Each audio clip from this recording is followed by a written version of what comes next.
For the last 2 years, I've ran my entire workshop off of this extension cord here. I've always had plans to run solar, so I wasn't sure if I wanted to hardwire it in. As you can see now, it is unplugged.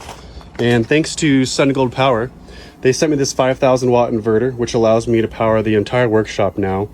I'm able to use the solar panels here, which charge my 100 amp hour battery.